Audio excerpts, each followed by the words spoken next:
it's 7:31, so I'm going to go ahead and get started because we have some really awesome guests in here. If you see me pause for a second while we're doing this, it's because I'm letting some more people into the waiting room, in from the waiting room.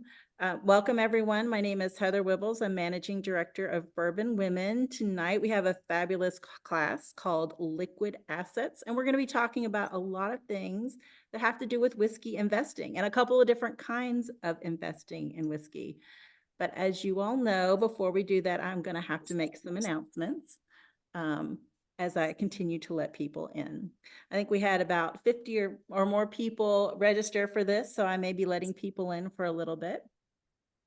So today what we're going to talk about, like I said, are I called it liquid assets, right? We're going to talk about investing in whiskey and a couple different ways we can do that. But some things that are going on with Bourbon Women that you all need to know about. First of all, those of you all who were members last year know that we did our Women of Whiskey, our WOW Awards, the Women of Whiskey Awards. And this is the first awards program that really focuses on honoring and elevating women in the whiskey world. There are a lot of awards programs that may recognize a woman, but this is an awards program that's really about all the amazing things that women are doing across the entire breadth of the whiskey and spirits industry. So those nominations close on May 31st, although if you all have someone you want to nominate and need an extension, just email me. I will make sure that we have a little extra buffer time in there in case you all need it. And the actual application process for the WOW Awards is not super difficult. It's basically turning in a resume or a CV of the person that is being nominated and a couple letters from their company, some peers, or people who work in the same space. So it's very easy to nominate. It's a Google form. We try to keep it as easy as possible for you all to do that. But those nominations are going to be due May 31st. But like I said, if you need a little extension, let me know. Would love to see those of you all who are consumers nominate people in the field that you love. And those of you all in the industry who want to elevate, thank you, Eulalia. Those of you who want to elevate members of the industry, people that you love, that you think are doing an awesome job, would be wonderful. For example, Heather Green of Milam & Green won one of our awards last year, as did Becky Harris of Kentucky Creek, won the Legacy Award last year. So these are really people who are very active in the whiskey organizations, in the whiskey world, but also are doing amazing things, not just for their staff, but for the entire whiskey industry. If anyone is a new member, I would love for you all to drop in the chat a little hello and say where you're from. We would love to say hi, welcome you. If there's any questions, we've got plenty of long-term members on the call who will be happy to answer your questions. And a couple of events to tell you all about. Of course, I'm going to talk about Symposium. Our national conference is going to be August 15th through 18th. We thought we might be able to put the add-on tickets on sale next week, but it is going to be the first week in June before we're able to do that. We've still got some excursions and some final bits and pieces we're going to put together. For those of you in the industry who haven't been to SIP before, it is absolutely magical to sip whiskey in a room full of women. And those of you who have been, you can drop in the comments how much fun you had and why it was cool. But what I will tell you is that the whole vibe of Symposium is a family reunion. It's a whiskey conference and it's a girls' weekend all in one. But it is a very accepting and very welcoming environment. And we have a lot of fun, but we learn an awful lot over the course of 4 short days in Kentucky. So Symposium tickets are on sale. Go ahead and get those now. Add-on tickets will start in the next week or so. That's my business. I'm sorry? So that's actually, it's it's my consulting business for whiskey. Oh, cool. So let's see. So the other events I wanted to talk about was California is having a happy hour with Uncle Nearest on June 20th. DC is having a blending class with Covalent Spirits on June 9th. And Colorado is having a hiking and thieving, I can't say that correctly, hiking and thieving with Boulder Spirits. You'd think being from Kentucky, I would be able to say that correctly. And then we also have our next virtual will be with Wendy Peevich of Penelope Bourbon. Sarah's got a bottle of Penelope that she's working on right now.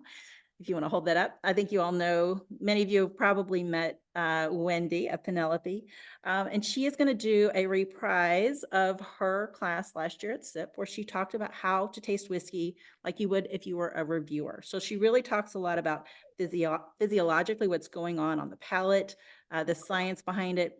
She was, I think previously she was a cardiac nurse. So she is someone who has a lot of that background in the healthcare industry. So she knows her science quite well. So that'll be on June 27th. But today, we have specialists from 2 different companies joining us today.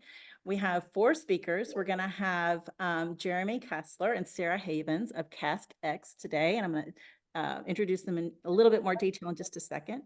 And as well, we have Shannon Smith and I know I'm going to say the wrong last name, Brad Bonds of Revival Spirits. We're joking about Brad because before the call started, I was asking him how he would like to be introduced. And he said, well, sometimes I'm called the Indiana Jones of bourbon. And so instead of thinking of his name now as Brad Bonds, I have in my head it's supposed to be Brad Jones. So but we're going to start with Jeremy and Sara from CaskX first.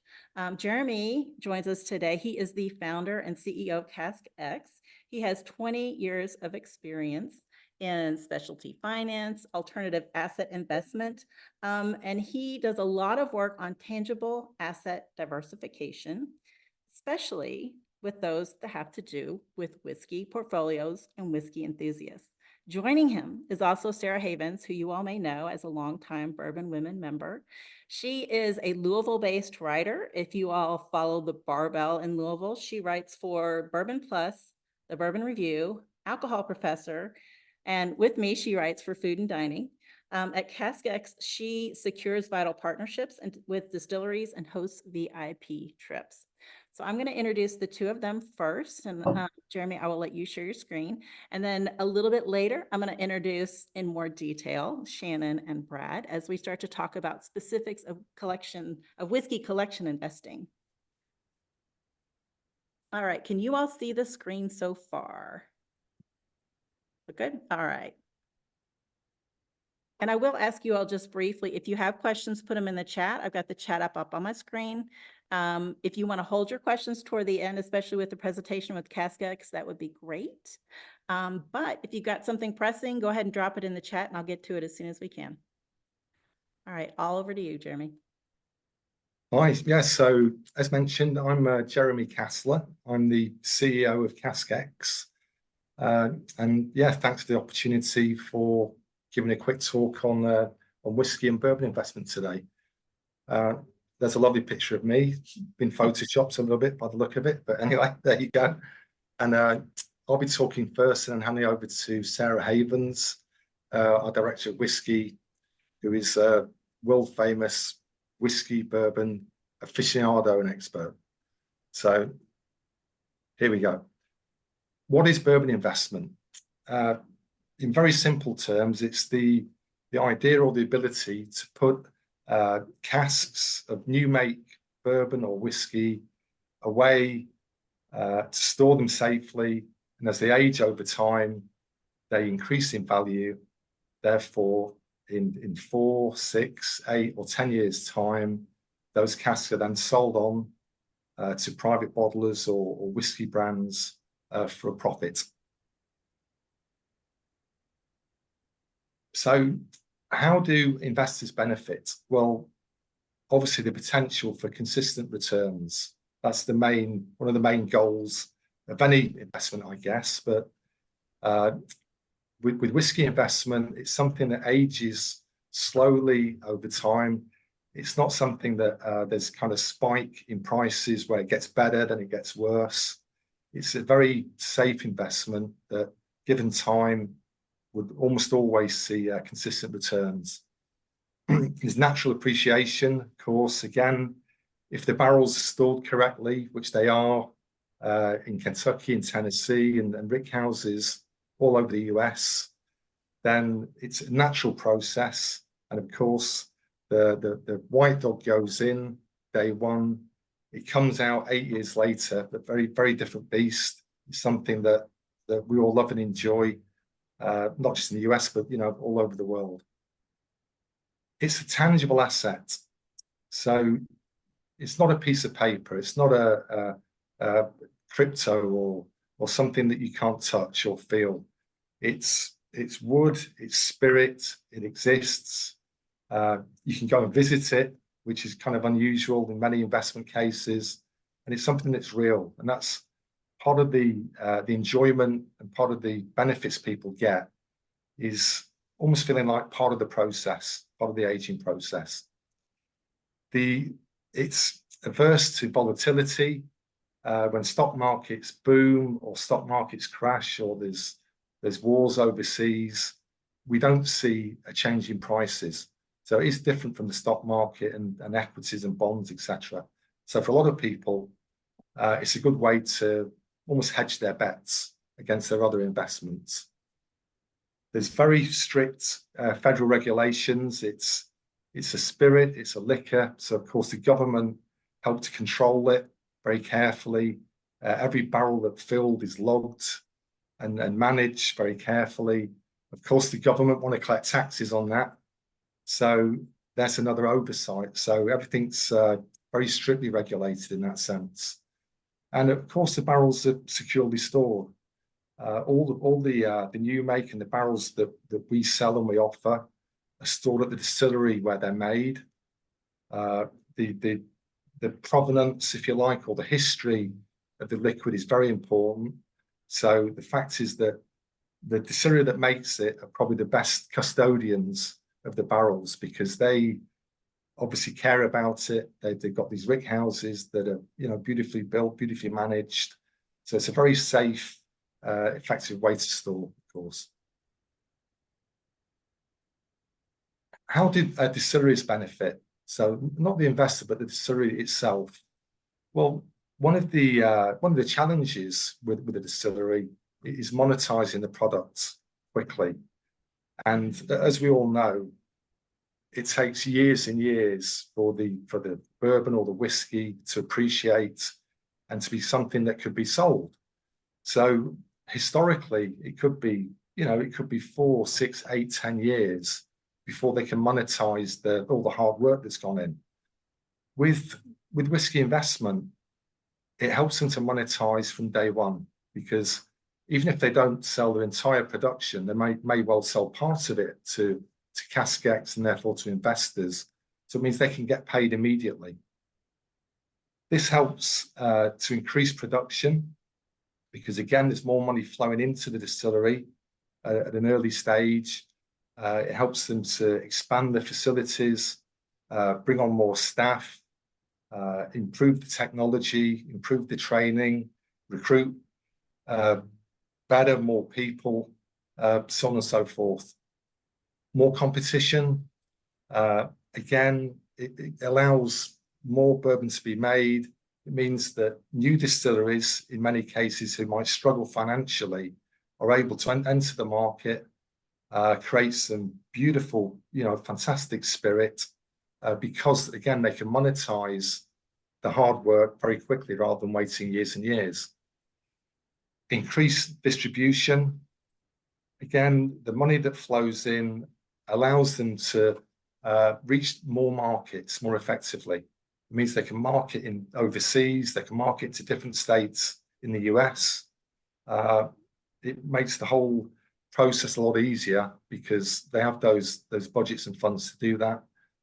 And brand recognition, again, you'll hear a lot about branding in the bourbon business. Again, it helps with brand recognition, because something that CaskX does has maybe 2,000 conversations every week with people who wouldn't normally be talking about bourbon. And these might be investors who maybe don't drink bourbon, or maybe they do, but I haven't heard of the distillery. And we'll talk about the distillery, the brilliant people behind it, just like a stock or share, where you're investing not just into the product, but you're investing into like the management team behind it. And that's something that we help to promote, not just here, but in our offices in Hong Kong, Sydney, and all over the world. How consumers benefit. So again, by having more money flowing into the industry in Kentucky and Tennessee and various other states, it allows for an increased selection of aged and premium expressions. In other words, the distillers can age the barrels for longer. They're not forced or encouraged to bottle quicker. So it means that, generally speaking, the product they offer can be of a higher standard, higher quality, and of course that that benefits the consumer. For NDPs, non-distiller producers, again, it allows them a greater choice. It means that because investors have come into the market and invested into the distilleries, there's a greater selection of barrels available that are aged, but also more distilleries that they can use and utilize in order to sell their product. Fostering the next generation of bourbon. Okay, so as it says, bourbon investment, it doesn't only benefit the investors, it's an injection of funding for the growth of the entire industry. So it does help in terms of the money comes in. Again, the technology is improved. It helps just going forward to make better bourbon, bring in more experienced people, train the people that are already there to a much higher standard. Yeah, it helps expansion, it helps growth, and it's kind of a win-win all round. What's next for bourbon? I mean, I'm sure we've all heard and talked about the bourbon boom. And up till now, the boom has mainly been based in the US, or a lot of it. But the real potential for the boom is internationally. You can see some graphs here, and I'm not going to go into too much detail about the graphs, but you can see that year by year, there's more and more Kentucky bourbon being exported, spirits in general, so it's quadrupled over the last 20 years or so. So we can see that the market is becoming not just the US, but it's international. And we've got 8 billion people, 8 billion customers outside of the US who potentially can be customers for American whiskey or bourbon. So it's a really important part of the whole boom and the process. The boom initially was US based, but the legs of the boom, if you like, will be overseas. You can see here, as an example, there's bourbon bars opening up all over the world. And on a personal basis, I was in Hong Kong and living and working there 10, 12 years ago. You look at a bourbon list in a bar or a restaurant, there was just a small handful. When I went back last year, I went to a number of restaurants and bars, and there's bourbon everywhere. The list has gone from 2 or 3 expressions to 2 pages with 80 or 100 bourbons on it. So again, we can see beautiful Buffalo Trace opening dedicated bars in London, in Denmark, in Japan. When you consider markets like China, India, who historically started drinking Scotch, maybe, they're now moving on to other drinks, moving on to bourbon. And this is where the boom will continue, and this is where it's going to benefit the US in general, but definitely the bourbon industry. How does CaskX work? In simple terms, without going into too much detail, we launched in March 2020, which was peak Corona. Literally, we opened our doors when everyone else was closing down. The first office, because I personally went back to Sydney to be with my family for Corona. First office was launched in Sydney. We were selling Scotch whiskey barrels initially to investors in Australia. That went really well, really quickly. We opened a second office in Hong Kong. Again, a lot of experience there. I've got a lot of huge database of alternative investors. And then we were able to open the office here in the US in November 2020, initially selling Scotch whiskey barrels. And of course, we were very quickly asked, can we get bourbon? It wasn't rocket science, American product in America, you know, for Americans. So we did 1 or 2 deals with distilleries in Kentucky and Tennessee. And now 95% of what we do is in the bourbon market in the US.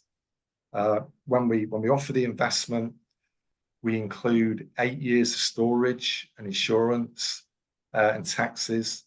So the investor just pays a one-off fee, if you like, and then we help to manage the barrels with the help of the distillery over that period. And then we look at, you know, the potential to trade out when the time is right. Could be 4 years, could be 6 years, could be 8 years. But as far as we're concerned, the longer the better. Can I ask a real quick question, Jeremy? Of course, yeah, please. Shannon had a great question. Shannon, do you want to go off mute and just ask it really quickly? I think it's a good place because you're talking about the expansion from starting, you know, first, you know, in Sydney and then Hong Kong and then here. So Shannon, do you want to ask your question?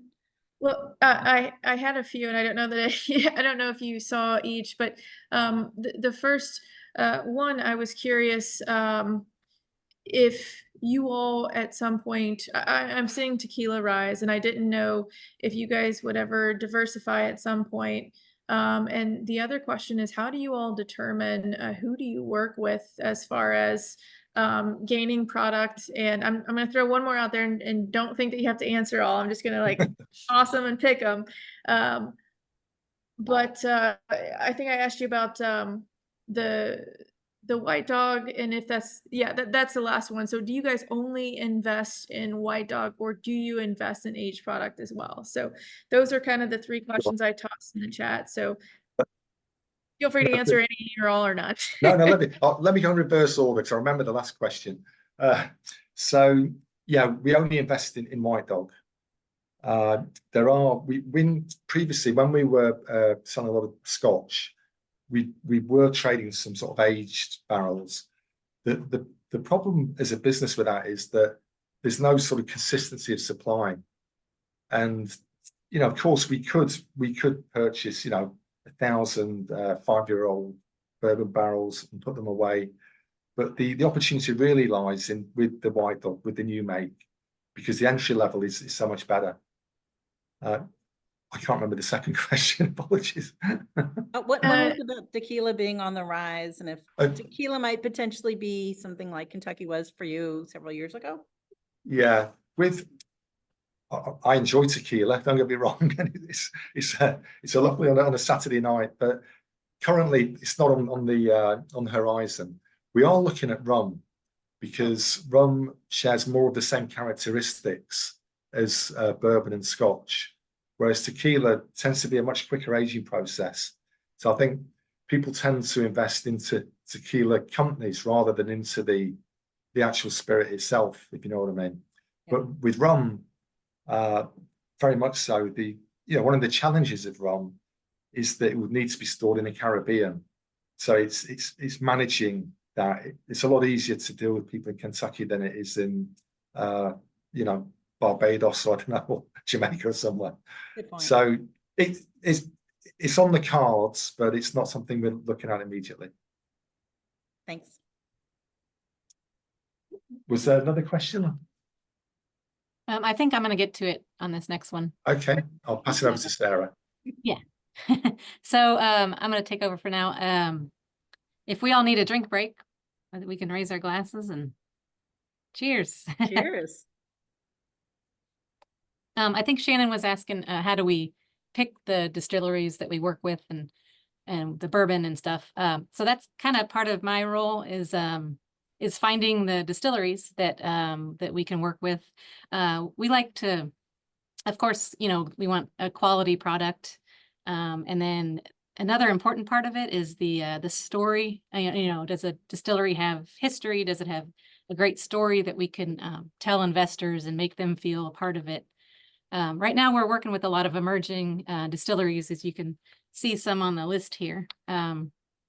our first distillery that we kind of partnered with was Kentucky Artisan. And we're grateful for that partnership. And another part of my job, which I'll get into, is taking people on tours, and we go there every time. So they're a great partner. Of course, if you look at the list, we all know Christine and Lauren from Silverback. I loved their story of the women-owned, distillery, and I knew that their products were great. So we partnered with them and got some bourbon from them. I'm a big fan of Tennessee whiskey as well, and I think it's, growing. So we have 3 distilleries right now in Tennessee, Old Glory in Clarksville, and Nashville Craft, and then Corsair out of Nashville as well. So yeah, and we have, some bigger guys coming on like Bardstown and Green River. We just got them last year, and we're excited to kind of partner with the small distillery all the way up to, a large one. But it's mainly all about the relationships that we make, and that we want our clients to feel a part of that distillery too. So it's kind of, fun. I was knocking on a lot of doors in the beginning, but now that we've been here a couple of years, people are actually reaching out to us, and, they, just fostering trust, and, and just the keeping up with the relationships really is what it's about in quality bourbon. Yeah.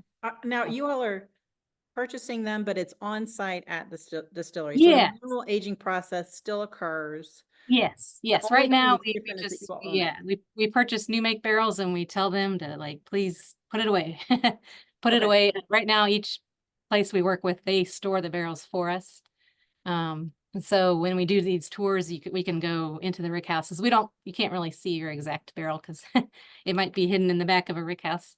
But yeah, you get the idea of when you walk into a rick house, and you see, see some of our tours, we get to actually drill into the barrels and try the bourbon as it ages every year. So that's kind of fun.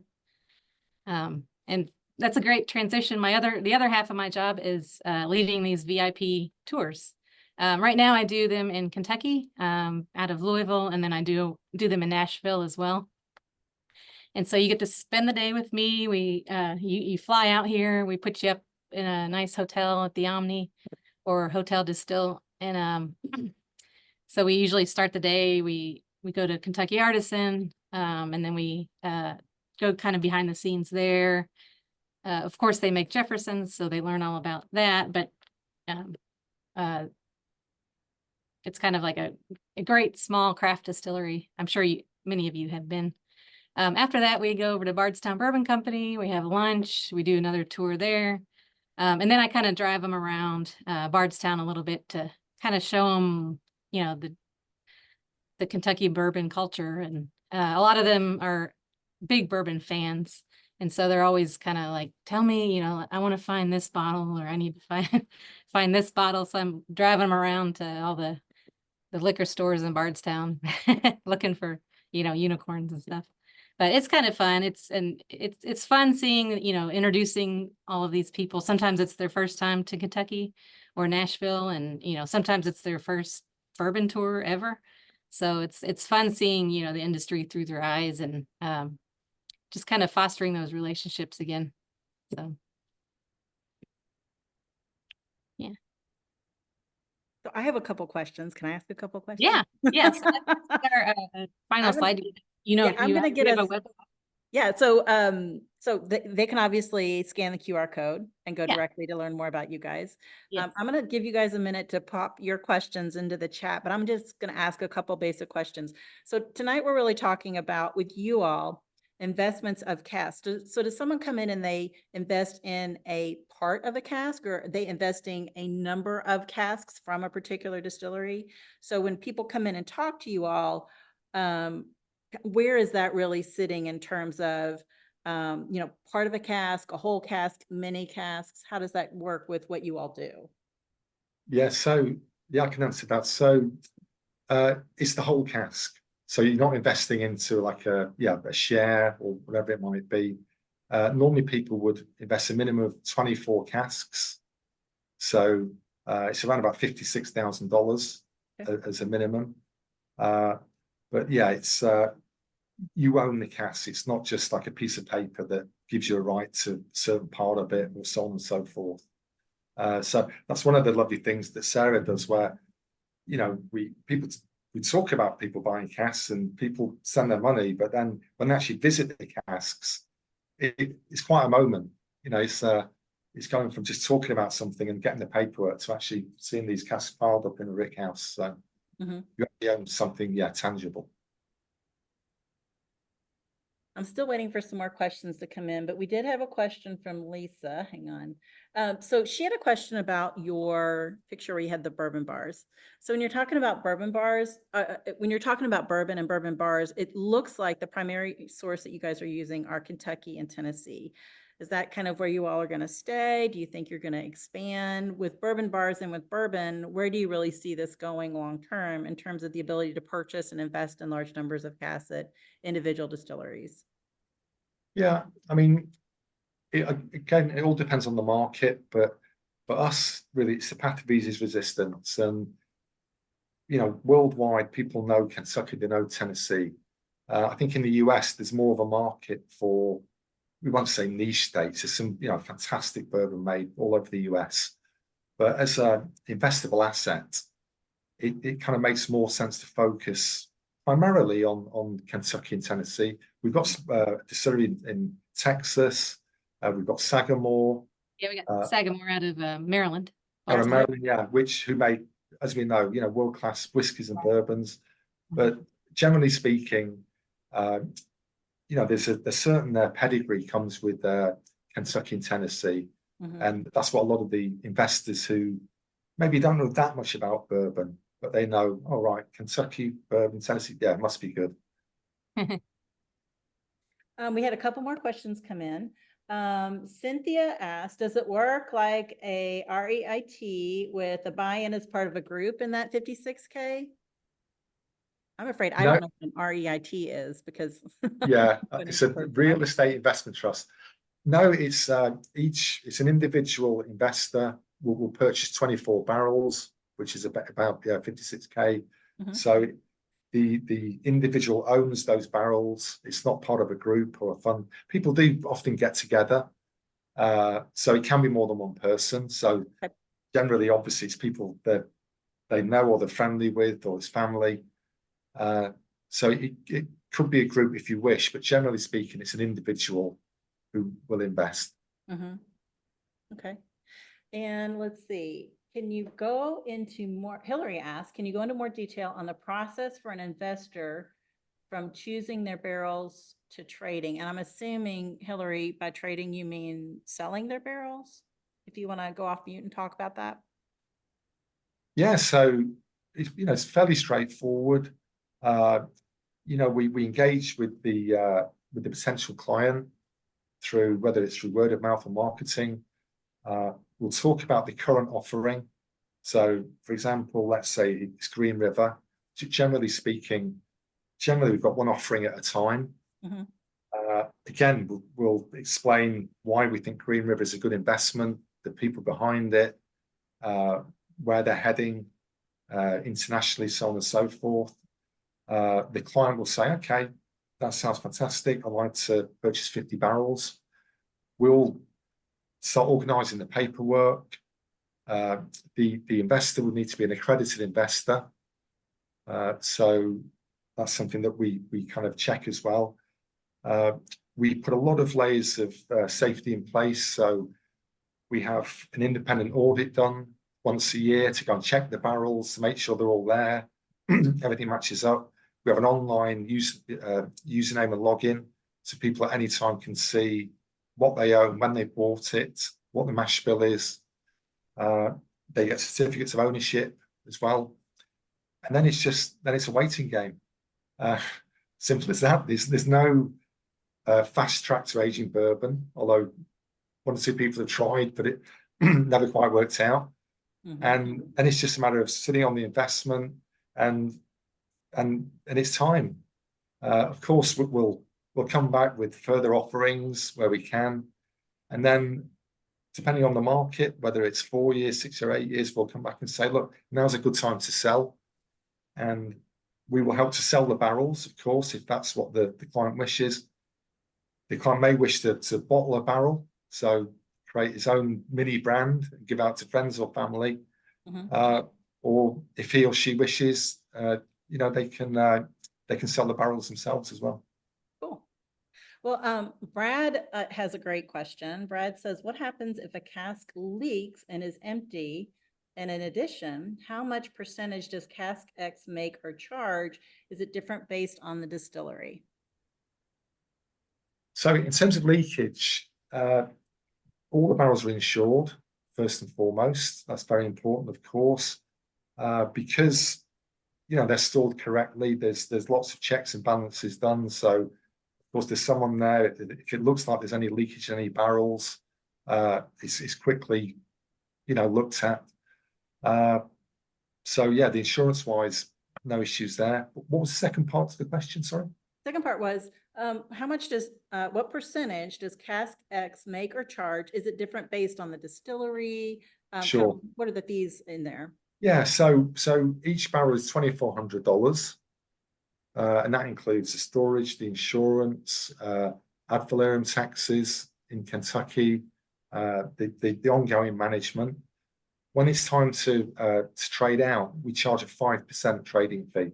Okay. So whatever the sale price is, we'll charge 5% of that. Okay. And oh, Kim has a really good question. Jessica, I think we asked your question because he did say that investors did need to be accredited. So that was a good question. Yes. So Kimberly asked, would we be checking on the barrels and be able to taste it the way a retailer doing a barrel pick might?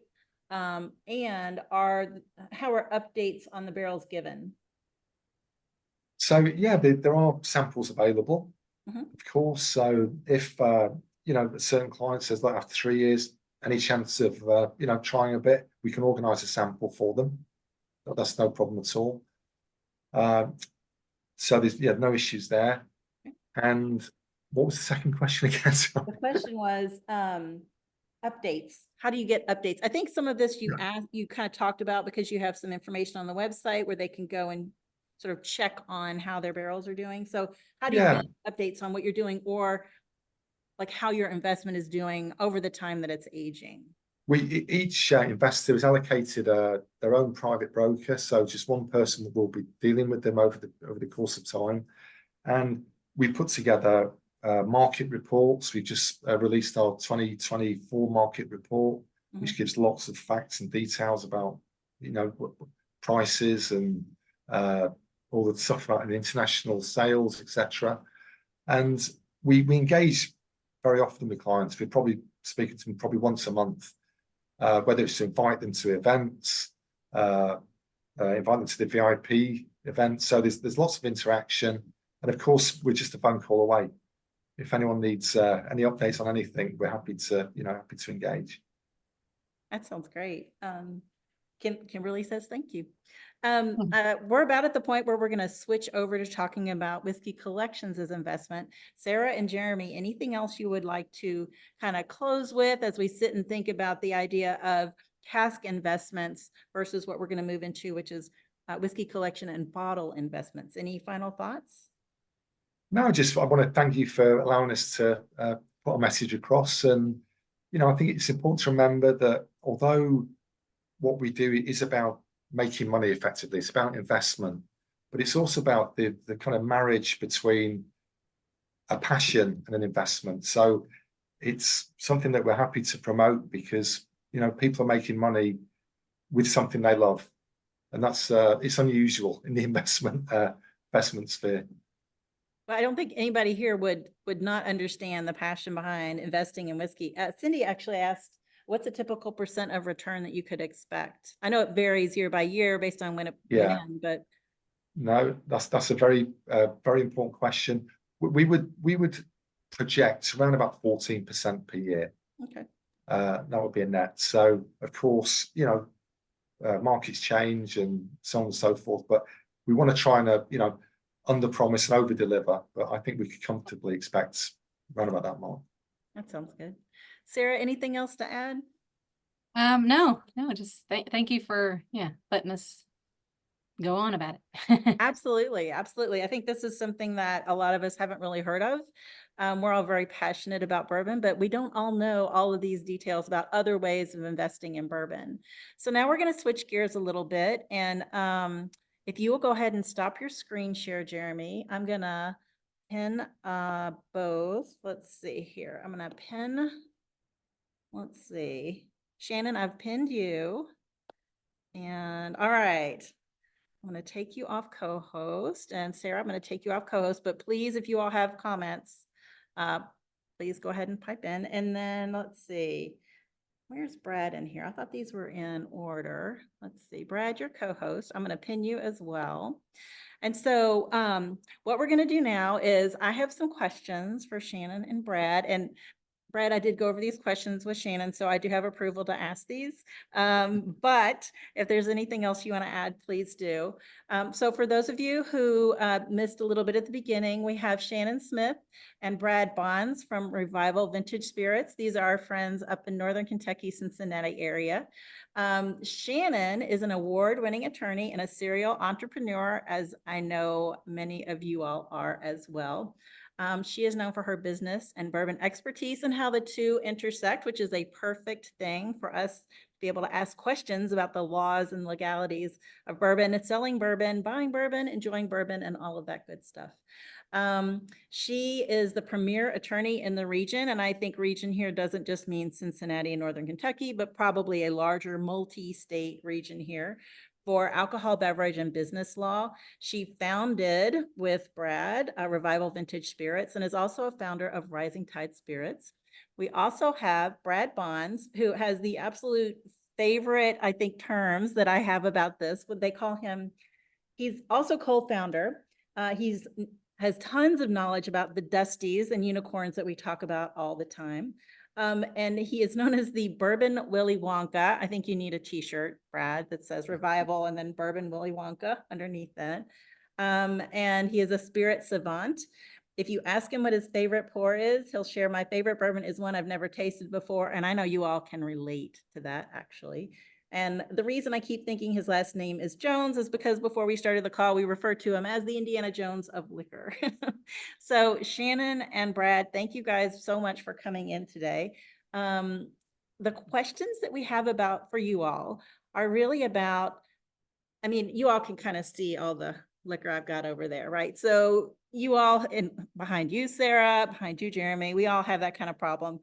So talk to us a little bit about just collections as investments, kind of what that means. Is it a good idea? Legalities behind it, just in general, kind of give us an idea about what that entails. Sure, and I'll kick it off, and I'll let Brad jump in. But when you're talking about investing in bottles, most folks that don't actually have licenses are buying and selling through the national secondary market, and generally speaking, that's not legal. I actually represent a lot of folks that are navigating issues from that. So if you're talking about collecting to make money as a long-term investment in bottles, I would recommend against it. I would strongly recommend drinking and enjoying them. But it's also dependent on state law. Each state has some legalities around what you privately can sell or whether you can at all. Kentucky has the most generous vintage spirits laws, in my opinion, and you can sell to someone that is licensed 24 bottles per year per person.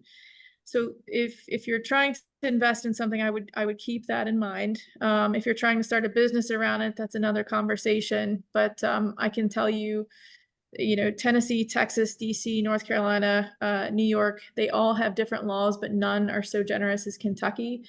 So if you're thinking about investing, I would suggest to stick with the folks from CaskX and just enjoy the bourbons that you have. And I'll leave it with that. And I know Brad has some thoughts on it as well, so I'll pause.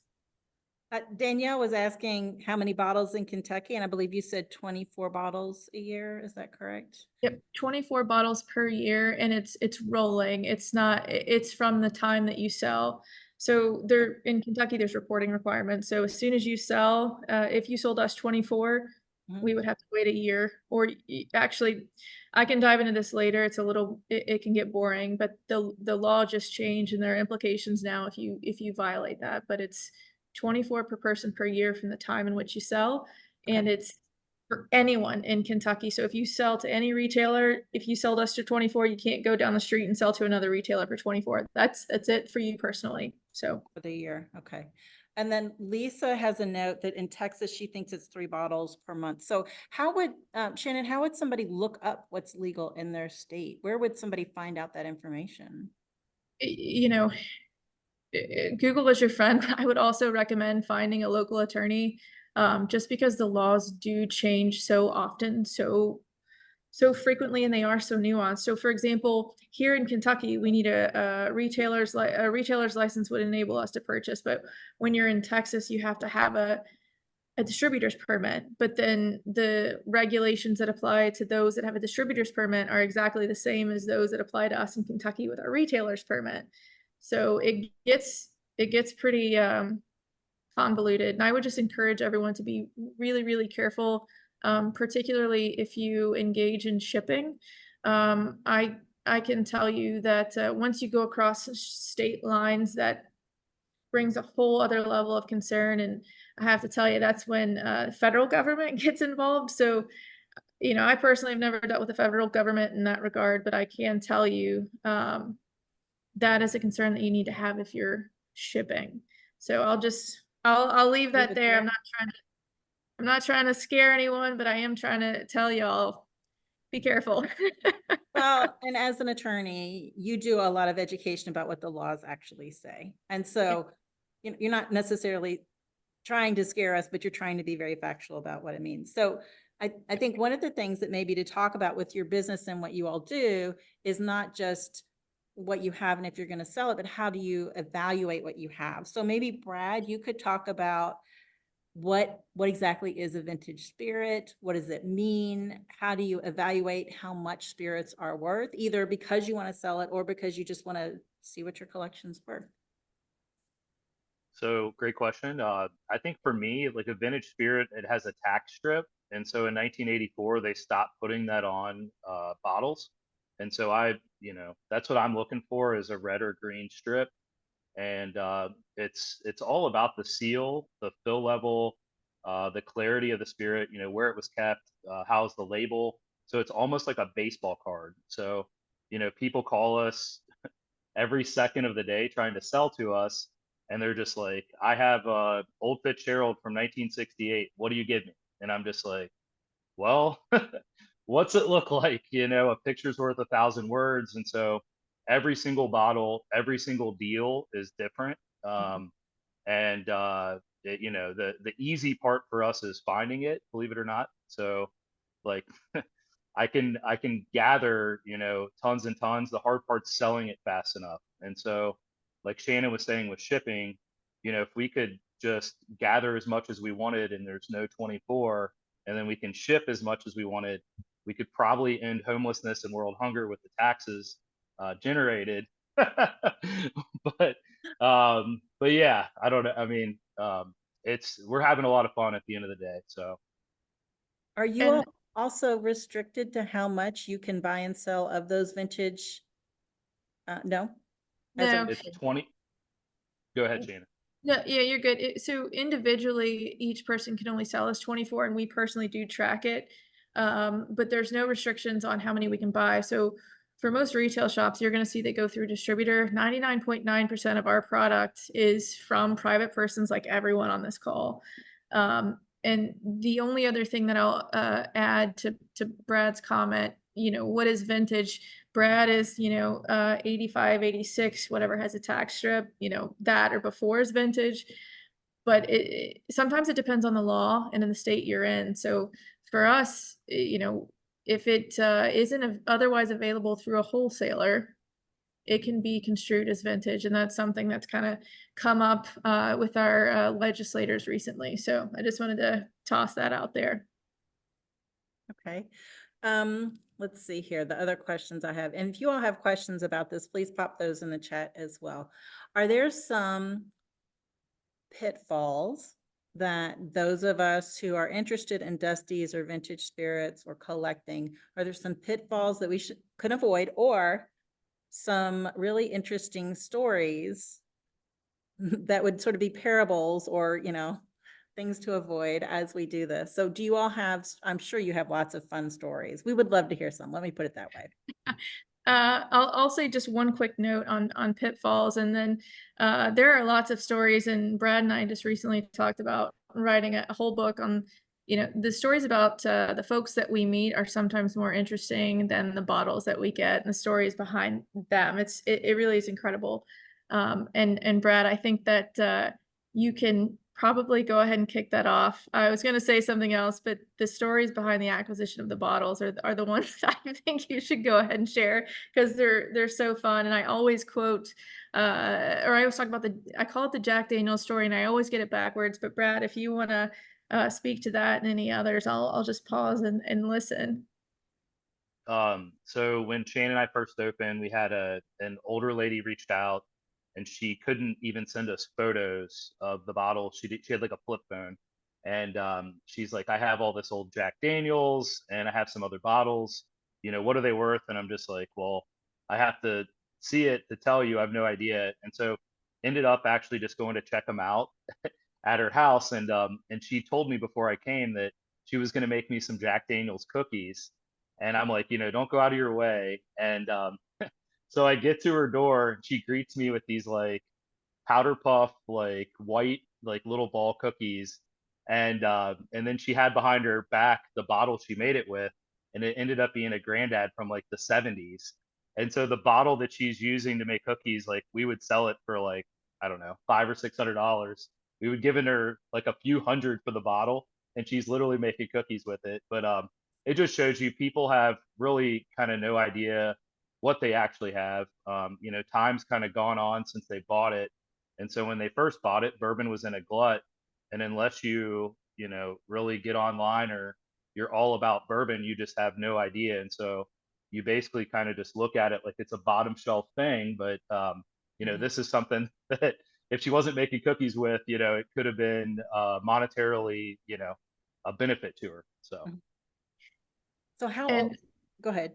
sorry, I was just gonna say that when you were asking about like pitfalls, and I think early on we spoke, the only pitfall, and Brad can jump in, that I've seen, and really what we avoid in engaging in is anything that is typically Buffalo Trace, particularly Pappy. There's a high interest in it, but those seem to be the products that are most likely to be counterfeit. And I shared this previously, unless you personally know the person, you have a receipt, you have a laser code, steer clear. And Brad and I had an opportunity to speak with some folks at Buffalo Trace, and that is their concern about the vintage spirits law, is that sort of segment. So Brad, did I capture that correctly, or is there anything Yeah, else that is a pitfall? when we do a buy, typically you got to give me like your driver's license. So, for us to do a purchase, we have to get name, phone number, address. Where it gets dicey with like Pappies, people are buying these on like raffles on Facebook, and a bottle could be raffled 100 times. And so at the end of the day, you're just like, whose house has this even been in? And Buffalo Trace told us that the only way that they can tell us if it's real or not is for them to open the bottle, and you don't have any value once it's open. And so, for me, it's like a scary thing. Like we really want to carry it, but unless you have some kind of receipt or we know you, I want to buy the vintage Stitzel Weller bottles with a tack strip. Pappy Van Winkle lives off the coattails of what it used to be, and it used to be Stitzel. And so I'd much rather have that. The downfall is like you get the guy or girl that comes in that they have to have that Pappy Van Winkle, and there's no other bottle. And so I used to sell Verizon, and I would be like, this Droid is better than the iPhone. And at the end of the day, if you want a damn iPhone, you're gonna get it. So at the end of the day, if you want a Pappy, you're gonna buy one. But we'd rather have a Stitzel Weller on the bar open. You can kind of taste it, and then we have a similar bottle that you could buy. And I think they're better than the Pappy, and we know they're real. So. Yeah. So if we're talking, is the way that you evaluate the value of a whiskey, does it have primarily to do with the age of it or with the demand for it? Excluding Pappy and Weller and Blanton's and the crazy things. Can you talk a little bit about if there are particular just ages or types that are just really valuable or that people think are super valuable that aren't? Yeah, I mean, the main one would be like a Jim Beam decanter. Bourbon was in a glut and Jim Beam couldn't sell it. Nobody could sell it really. So all these distilleries, Wild Turkey, Old Fitz, mainly Jim Beam, filled all these decanters. And so people back in the day, when a regular bottle cost $5, they were spending $15 to $30 on these trains, cars, planes, anything you can think of. And so the downfall with it now is you can't see the clarity of the spirit. You don't know where the fill level is. Lead could leach in it. I mean, there's so many things. And so now what's really worth the money is a regular bottle of like Old Granddad that the lady was making cookies with, because you can see the clarity, you can see the fill, it's in glass, you know exactly what you're getting. And so that would be the biggest misconception, is that Beam is worth money, and so it's a tough pill to swallow for some people because they've kind of banked on it. But what's funny is like what we're getting into today, it's like what'll be worth money in the future. So the stuff that you're maybe looking at is like you paid an absorbent amount of money for a certain bottle because it's a special release or whatever. I'd say everybody will over collect that, and in the future, will it have value? It's usually the stuff that you don't think will be worth money that nobody's really keeping that becomes popular that's worth money in the future. And so, it's a tough thing, I guess. If you're collecting a lot of new bottles, will they be worth money? I guess time will tell. At the end of the day, we're looking for the old baseball cards, the old bottles. I want stuff that was made before I was born. So Yeah. Well, so you're saying the bottles, the handles of H and age, I should hold on to. yeah, I mean, it could be worth something. I'm So looking for H&H with like a tack strip on it. yeah. So I was made fun of because I went to Atlanta. In Kentucky, you can't really, I never find that around, and Sarah, maybe you can. I can't ever really find that around Louisville or Frankfurt or Lexington. And I think it's a good bourbon for its price point. And I went to Atlanta and we just went to a regular liquor store and they had ancient H&H. And I was like, oh my God, they have that there. So I bought handles for all my friends and for me. And the people who were from Atlanta were like, what in the hell is going on? What is she doing?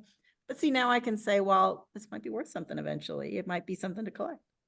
So when we're looking at, if we're thinking about, so basically what you're saying, what I'm hearing you say, Brad, is that what we choose to invest in, if it's not a unicorn, if it's not something that currently has a lot of value, to some extent, it's a crapshoot. It's a roll of the dice, whether or not it's going to be worth anything later. So if you're going to do this, is it better to sort of spread your money around and get a lot of labels that either have been around for a long time, or maybe you're getting ready to go through a label change, or their distillery might be acquired? Is that kind of a target? yeah, I mean, no, that'd be a great thing to target on.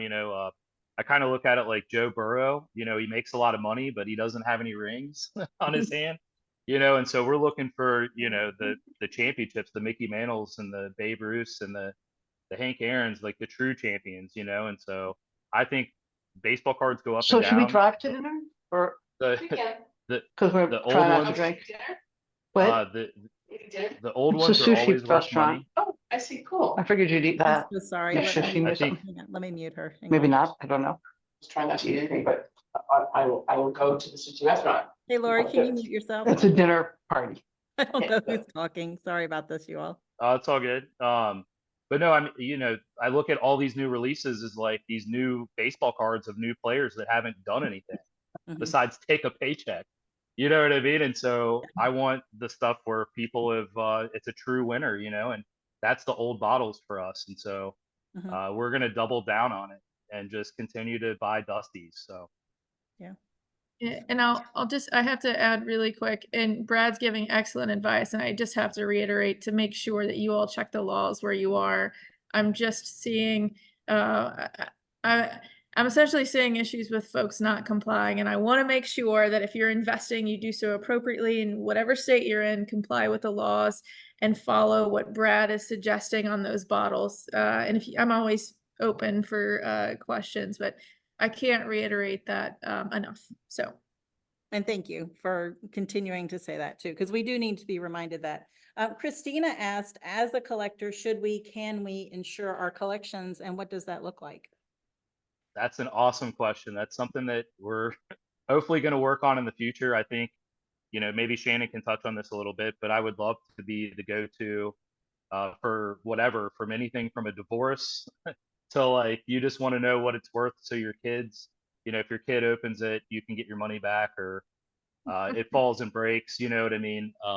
I think that could be a huge opportunity for us. And we've created a business, and like we value bottles daily and put them on our website. I mean, we're creating a value for peach knobs from the 80s. It's never had a value. Mhm. And so we'd love to be the go-to for State Farm or any of these places. So Shannon, if you want to talk on Yeah. that. And that peach schnapps from the 80s was delicious, in case you guys are wondering. I was going to ask that, of course. But I will say, yes, you can insure your collection. It is something that folks are increasingly, by folks, I mean insurance companies are increasingly looking at. We insure everything in our shop, so you guys can do the same. Just a quick story. I'm an attorney, obviously alcohol beverage law, but I have attorneys in my office that are family law attorneys. And I had a gentleman that was parting ways with his wife and valued his collection at $1,000. And one of the attorneys in my office asked me, does this look right?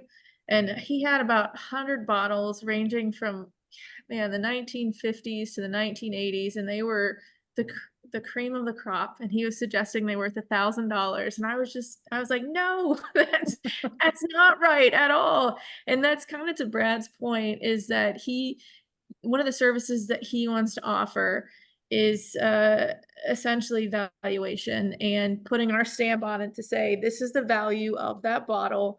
We're telling you that's the value, and essentially being the Beckett. So Mhm. I think Brad mentioned, I used to collect baseball cards, and there's a Beckett that gives you values, but that's the sort of thing that we hope to be. So it's been an interesting journey, but in short, yes, you can insure it. You just need to make sure you have the right folks and they know what the hell they're doing. So Bree is asking, what are some good insurance companies that cover alcohol collections? But I think you also may need to cover what kinds of documentation you need now, even if you haven't yet started to insure it, what kinds of documentation you need to go ahead and just have prepared for it. Yeah, so and Brad and I kind of talked about this, but knowing what we always record is the year, the brand, any significant notes.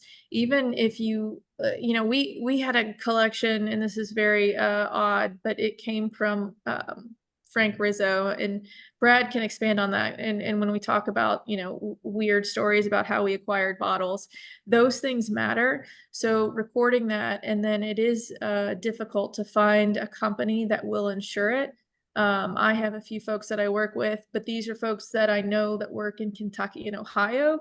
Outside of that area, I don't have names, but I'm sure I can quickly find them. But just recording what you have, how you got it, who you got it from, and any story behind it is very valuable. Okay. So like the provenance of any kind of piece of art, right? Or any kind of jewelry, anything like that. So the same thing that, or an expensive car, vintage car, anything like that, right? Or racehorses, right? We're in Kentucky. I mean, you all are in Kentucky. So for things like racehorses, valuation would probably come around the same. Brad, fun stories. Because I'm sure you have them, and Shannon has teased them to me several times. So I think you need to give us a couple fun stories. We recently got some Taylor from 1917. A lady was having a yard sale, and so this was in Frankfort, Kentucky, and it was actually the neighbor that had the bottles, not the person doing the sale. And so she was selling empty old Taylors from 1917 at the yard sale. And so people were like, man, if these were full, they'd really be worth some money. And the woman was like, actually, my neighbor has a few that are full. And so the person at the yard sale said, well, you should call a revival. And so next thing you know, we get a phone call, and they thought it was another one where they thought it was Jack Daniels, but it ended up being like Old Taylor. And so we got 3 Taylors and 5 Van Hooks. And what was really cool is meeting the lady that sold to us. She married into the family that started a bar in Covington before Prohibition, where the bottles came from. And so we're in Covington, Kentucky. So she brought this giant photo in of basically her husband's family in front of the bar. And she's like, these bottles came from that bar before Prohibition in Covington. And so the bottles left, and went to Frankfurt, then came back. And so what's really neat too is the bar was actually close to the Latonia horse track, which is also basically in Covington. And so if you were into horse racing in Cincinnati, Northern Kentucky in the 1800s, early 1900s, you would ride a horse to the Latonia horse track to watch horse racing. And it was just as big, if not bigger, than Churchill Downs. And so the owner of that track had Van Hook was his bourbon brand. And so they had 5 Van Hooks in this bar because it was right next to the horse track, and then 3 Taylors. And so what's really cool too is hopefully we can even talk about this, but we got to open one of them with Jerry Bruckheimer for Derby. So we did a private tasting with that. So that's what's so sweet about our shop is we have $5 taste and you have no appointment needed, and you can taste something from like the 30s or 40s every day for $5. And then we're also doing tastings for billionaires. So couldn't be having any more fun. I mean, the Bruckheimer thing was a great experience, and we're looking forward to doing some more stuff. So Well, you may need to say who he is because people outside of Kentucky may not know who he is.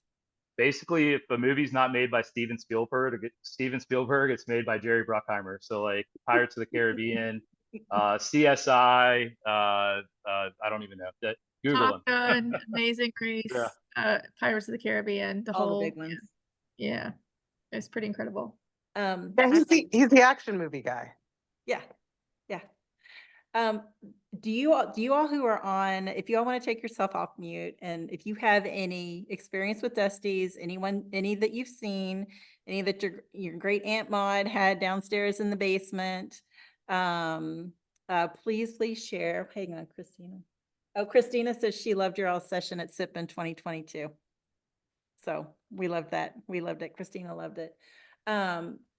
Let's see here. So Bree, Bree was asking specific insurance companies. Shannon, do you have specific ones?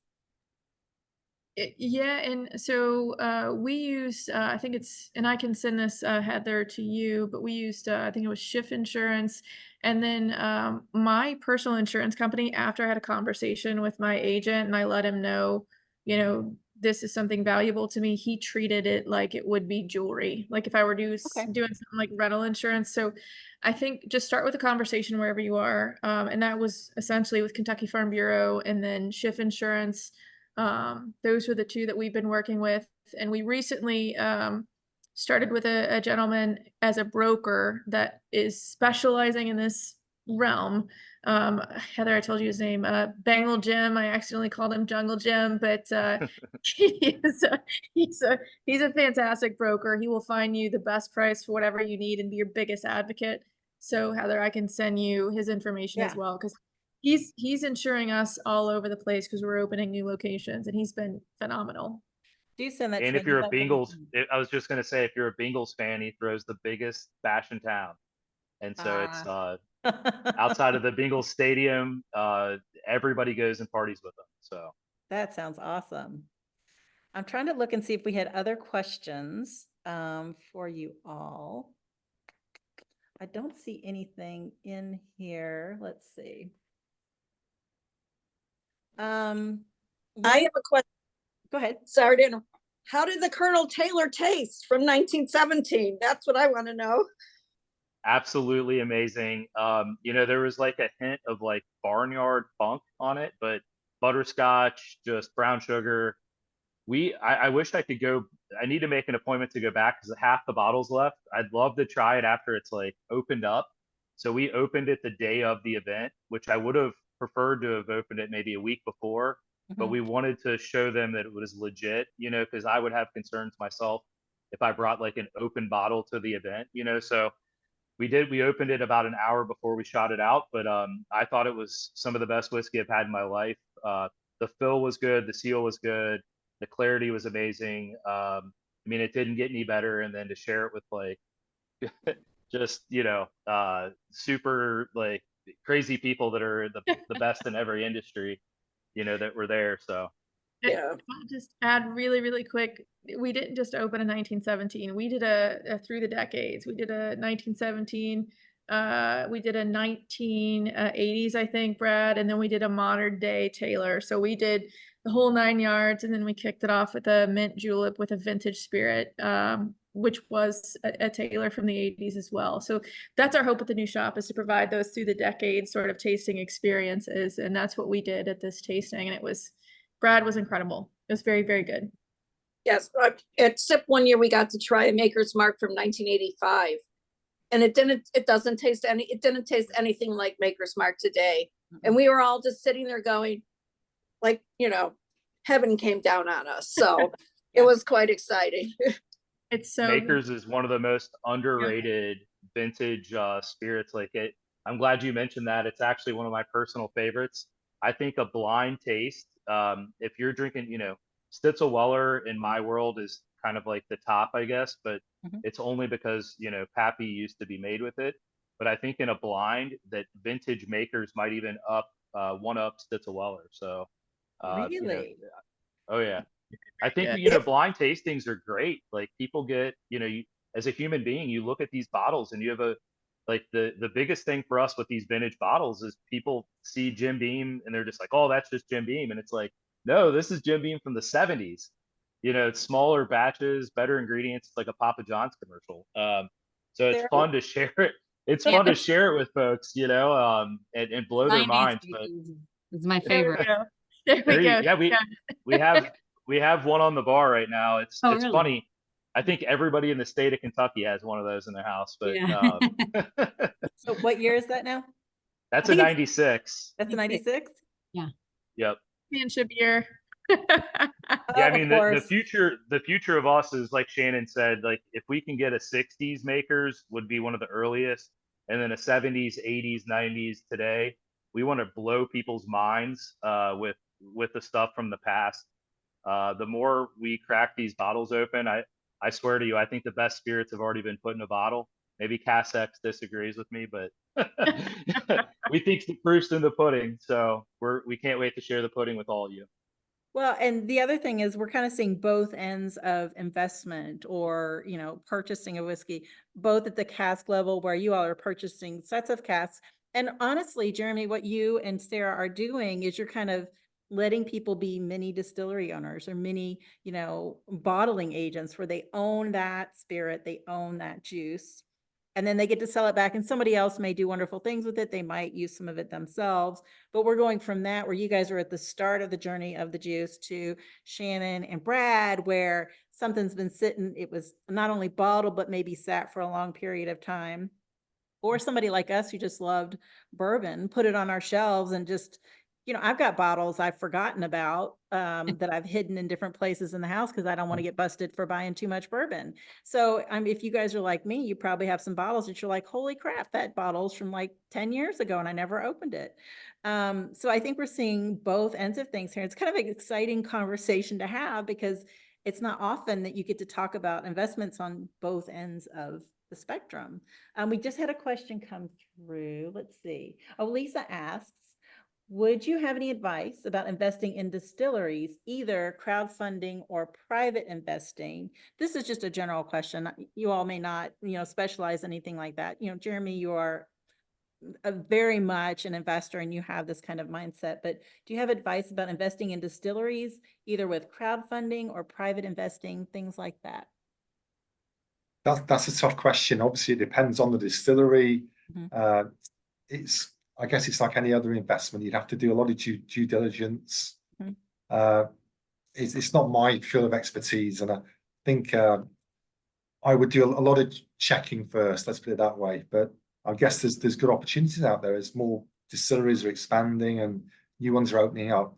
A lot of them are looking for investment via crowdfunding. But yeah, do a lot of checking first, I guess. So it would be a lot of research about the people involved, also the company involved, and whatever brokers you're using. So I think, yeah, the people especially. I think as the bourbon boom has taken off. You know, it's not always people with good intentions who, when they see things are booming, sometimes, you know, some companies are better than others, of course. So I think it's just, you know, before you hand your money over, do your due diligence on the business, but the people behind the business as well. What, you know, what's their track record? I think that's really good advice. Laura asks for Shannon and Brad, do you ever buy older bottles from overseas, or are you all limited to purchasing really American or whiskey in this particular area? So I'll just jump in and answer that real quick. The law requires us to purchase the transaction of us purchasing actually has to take place on site. But so they have to be in our shop technically to be able to sell to us. But we have had folks from overseas reach us to sell bottles. And then the one other thing I wanted to backtrack when you're asking for advice about investing in distilleries, that's my other hat that I wear, is representing as an attorney distilleries, breweries, wineries. The one thing that I would encourage everyone is to meet the folks behind it and then figure out what you want your involvement to be. Because that's a really layered question. If it's just a passive investment and you're wanting to make some money, look at it through that lens. But if you really want to be involved and learn and you know, get your hands dirty, consider that too. So that's my 2 cents. Brad, did you have anything to add? I was just gonna say, like, the easy part for us is getting it. I couldn't even imagine if we were getting boxes shipped in from overseas. I mean, we would fill Amazon warehouses. Like, Amazon would have to go out of business because I'd fill it all up with liquor. Well, if those of you all who are speakers, I feel like we're kind of wrapping up, our questions are kind of winding down a little bit. If those of you all who are speakers are comfortable letting me share your email addresses or your contact information with the attendees, I will be sending out, probably won't happen till next Tuesday because I've got to download and fix all the videos, but I will be sending out a recording to everyone. If you guys are good with that, I would love to share that in there. All right, awesome. Brad, are you good with that? Thumbs up on that? We're good to go. All right, Jeremy and Thanks for Sarah. having us. Oh, absolutely. No, of course. Yeah, it has been my pleasure to talk to you all. I know that we went kind of all over the place on this, but I feel like there's lots of stories on both ends of the spectrum that we could really get into. You know, Jeremy, from you and Sarah starting at the very beginning and doing the sort of introducing people to what bourbon even is for people who are just general investors looking to diversify, to Shannon and Brad, you all going deep down into it. And Shannon, Lisa Weaver, you asked the question about crowdfunding and private investing. So I'll connect you with Lisa because Lisa's, yeah, that would be super cool. You'll love Lisa. She's lots of fun. But anyway, I want to thank all of you all for everything that you've talked about today and all the information that you've shared.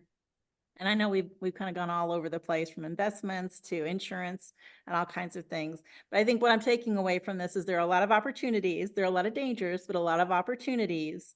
But most of all, a lot of fun stories to share when we talk about investing, getting the story from the start of the spirit all the way to how the spirit's aged and sold and enjoyed centuries later. You know, soon it's going to be centuries later. So thank all I of just you. wanted to say one thing. If anybody's in the area of Covington, Kentucky, come see Shannon and I here at Revival. We'd love to share some awesome whiskey with you. We do a deal every day, so it doesn't matter about how much money you make. That's what's so cool. So today we did a 1970 Yellowstone for $5, and so everybody can get in the game. And we're literally changing it daily. So thanks for the opportunity. Absolutely. And you know what? I was going to ask you all afterwards if we could come up there and ask you all to put a blind together. If we had like a price point, we wanted to do a blind, to have you guys put a blind for us where we didn't know the ages or yeah, you're good. Okay. That's a yes on every part. So anyway, thank you everyone. Again, bourbonwomen.org. If you have any questions about Bourbon Women, info@bourbonwomen.org. If you're not yet a member, please join us. Otherwise, thank you all so much for joining and hope you guys have a great rest of your evening. Bye, everybody. Thanks.